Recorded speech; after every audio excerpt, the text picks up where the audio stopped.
Assalamualaikum warahmatullahi wabarakatuh.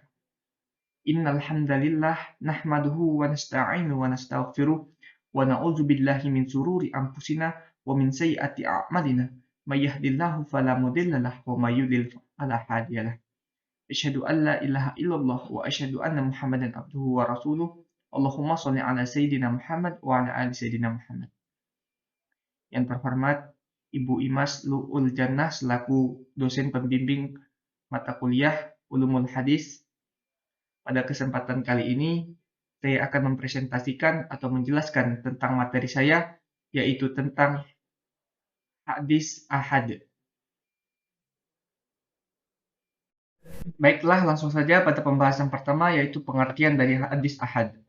Hadis ahad adalah hadis yang jumlah rawinya tidak sampai pada jumlah mutawatir, tidak memenuhi syarat mutawatir, dan tidak pula sampai derajatnya pada derajat mutawatir. Hal ini dinyatakan dalam kaidah ilmu hadis yang berbunyi ma la yajtami'u fihi syarat tawatir, yaitu hadis yang tidak mencapai derajatnya pada derajat mutawatir. Dan yang selanjutnya ialah klasifikasi hadis ahad. Jumlah rawi dari masing-masing tabaqah mungkin 1 orang, 2 orang, 3 orang, atau malah lebih banyak, namun tidak sampai pada tingkatan mutawatir. Berdasarkan jumlah dari tabaqah masing-masing rawi tersebut, hadis ahad ini dapat dibagi dalam 3 macam, yaitu pertama hadis masyhur, yang kedua hadis aziz, dan yang ketiga hadis gharib.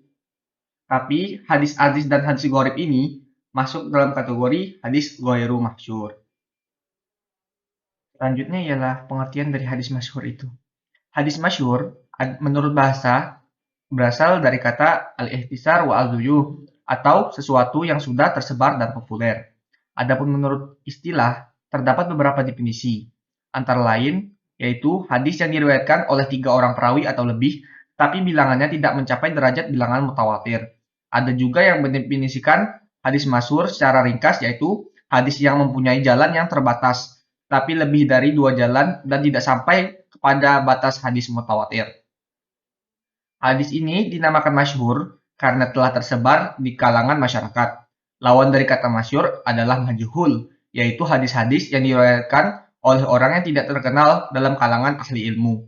Ada juga ulama yang memasukkan seluruh hadis yang telah populer dalam kalangan masyarakat, sekalipun hadis itu tidak memiliki sanad sama sekali dan tidak berstatus sahih ataupun dhaif ke dalam hadis masyhur.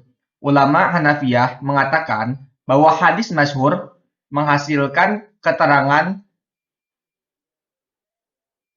hati, dekat pada keyakinan dan wajib untuk diamalkan, tapi bagi yang menolaknya tidak dikaitkan kafir. Hadis masyhur ini ada yang berstatus sahih, hasan, dan dhaif. Yang dimaksud dengan hadis masyhur ialah hadis yang telah memenuhi ketentuan hadis sahih, baik pada sanadnya maupun matannya. Selanjutnya masuk pada pembahasan hadis ghairu masyhur. Ulama membagi hadis ghairu masyhur itu menjadi 2, seperti yang saya sebutkan di awal tadi, yaitu hadis aziz dan hadis gharib. Yang pertama ialah hadis aziz. Hadis aziz menurut bahasa berasal dari kata yaizu, yang berarti sedikit. Dan jikalau artian lain, yaizu itu berarti kuat. Adapun secara istilah, hadis aziz ialah hadis yang diriwayatkan oleh 2 orang rawi atau lebih dalam satu tabaqatnya.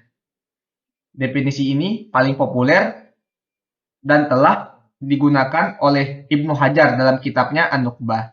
Sedang menurut Ibnu As-Salah dan yang lain, bahwa hadis ini ialah hadis yang diriwayatkan oleh 2 orang atau 3 orang rawi, namun derajatnya tidak sampai pada derajat mutawatir. Ada 2 perbedaan antara hadis aziz dan hadis mutawatir. Yang pertama ialah hadis aziz itu diriwayatkan oleh 2 orang atau 3 orang rawi. Sedang hadis masyhur ialah hadis yang diriwayatkan oleh lebih dari 3 orang rawi.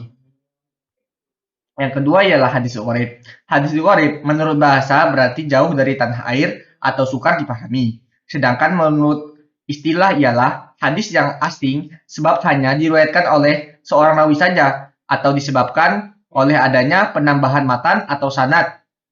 Hadis yang demikian disebut gharib karena keasingannya oleh para pandangan rawi-rawi yang lain, seperti orang yang jauh dari tempat tinggalnya. Adapun pengertian hadis gharib menurut para ahli hadis adalah sebagai berikut.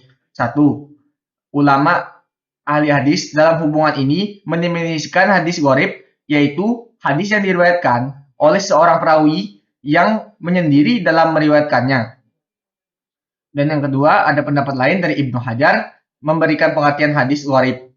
Dalam kitabnya Nuqbatul Fikr, yaitu hadis yang kesendiriannya saja seorang perawi dalam meriwayatkan dan kesendirian itu terletak di mana saja di dalam setiap sanadnya.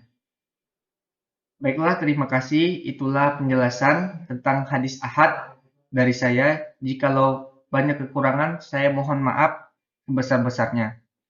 Wabillahi taufiq wal hidayah waridwal inayah. Wassalamualaikum warahmatullahi wabarakatuh.